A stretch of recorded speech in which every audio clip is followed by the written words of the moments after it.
Okay, remember the game Candyland? Somehow I went from that to discovering a literal philosophical proof why God is inside of us and outside of us and how we're the same thing.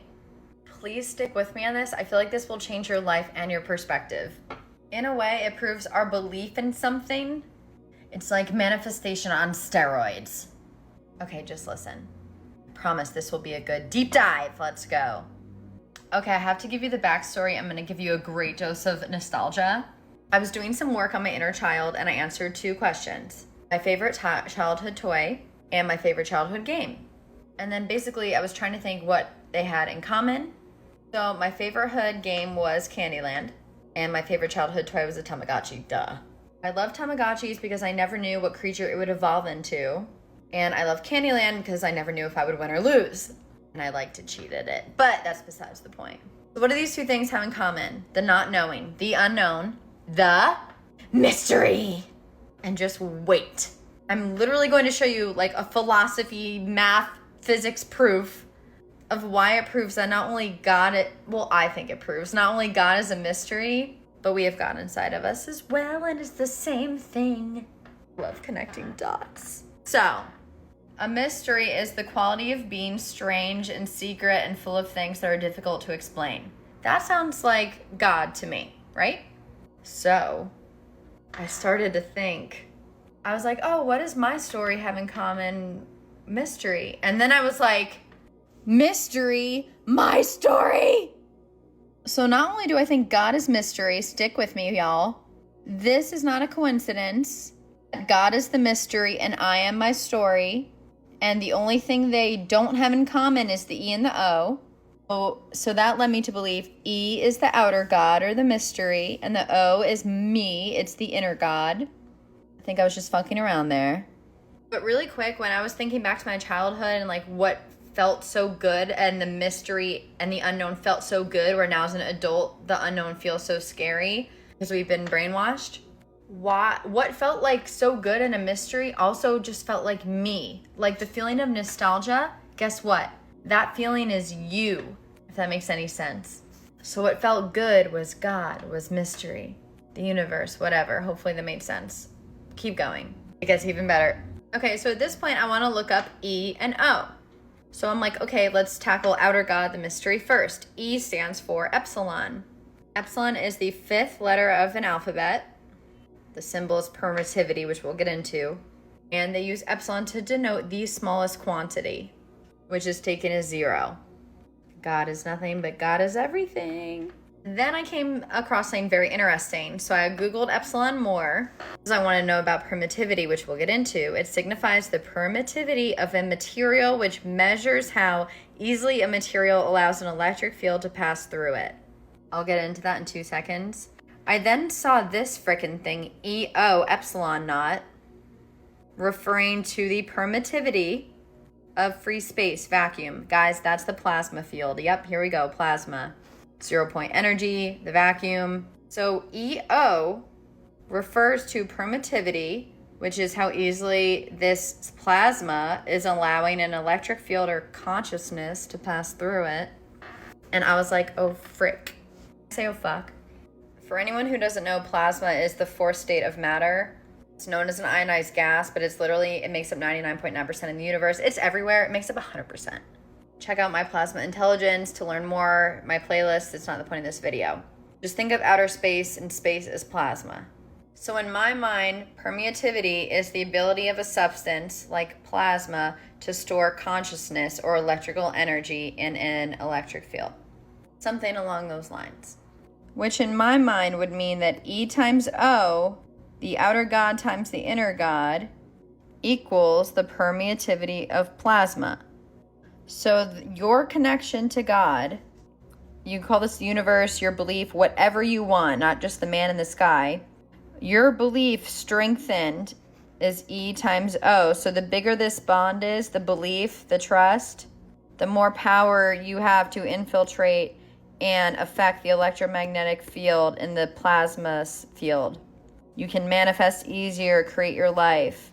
And listen, I know I might be a little off with some of these things, but I think if I had the correct training, I could like solve some deep shit here. This is just like a breadcrumb trail for y'all to go on your own deep dives. So permeativity. So we already know EO equal an epsilon naught. Knots have to do with Mobius strip. It's a whole plasma thing. I'm going to connect this. You'll see. So outer God times inner God equals permeativity of the plasma field, which means the magnitude of the electromagnetic field being affected. Permeativity equals electric displacement over electric field intensity. The electric displacement field, to explain, this is getting more granular about how plasma is affected, which is like the mother God. This is the glue that connects outer God and inner God. It's the in-between, the liminal space, Hermes, hermetics, alchemy, transmutation. Okay, so electric displacement over electric field intensity. Electric displacement field is a vector field that appears in Maxwell's equations, accounts for the electromagnetic effects of polarization in that of an electric field, combining the two in an auxiliary field. This is about fields being shaped due to, how shapes can change in the plasma field due to piezoelectricity or flexoelectricity. Piezoelectricity has so much to do with crystals and plasma, y'all. Look it up yourself. I can't get into it. I don't have enough time. I swear there's so many connections. I could do like a 1,200-minute video on this. I will eventually. Okay, and then electric field intensity is just the electric field strength at a specific point. So I would say like the strength of or the density of that like plasma field at that point. This has a lot to do with electrostatics, which also has a lot to do with plasma and subtle energy. This has a lot to do with vector fields, almost like a holographic universe, or we're in a little spiritual simulation of plasma. It has to do with electrostatic plasma waves, longitudinal waves. So outer God, inner God, epsilon naught. I swear it has something to do with knot theory and all this shit. Once again, I can't get into all of it. I'm just trying to leave breadcrumbs here for you guys.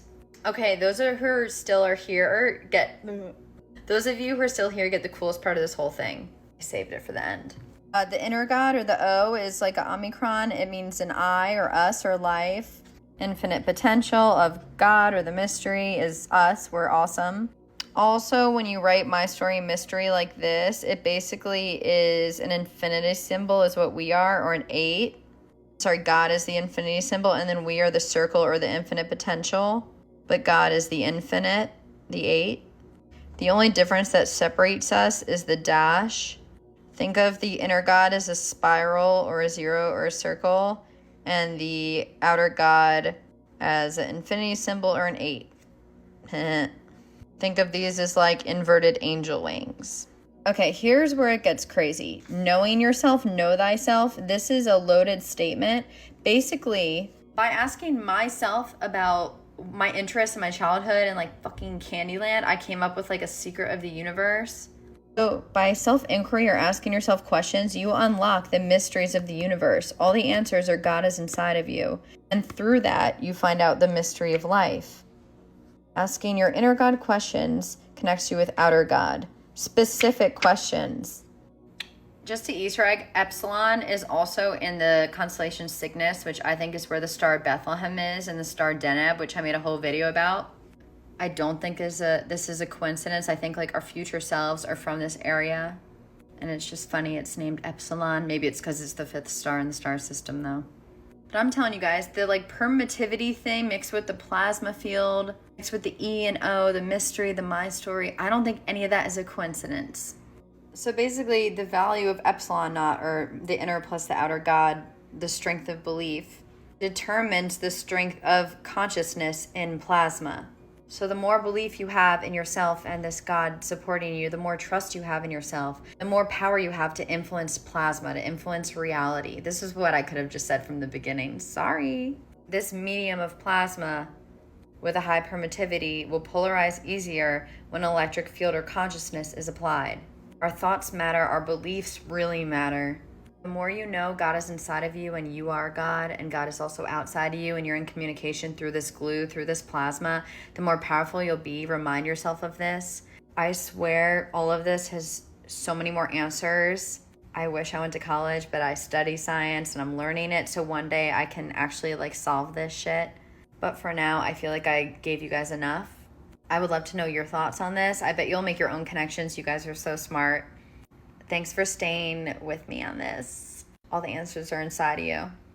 I'm just trying to help you be curious.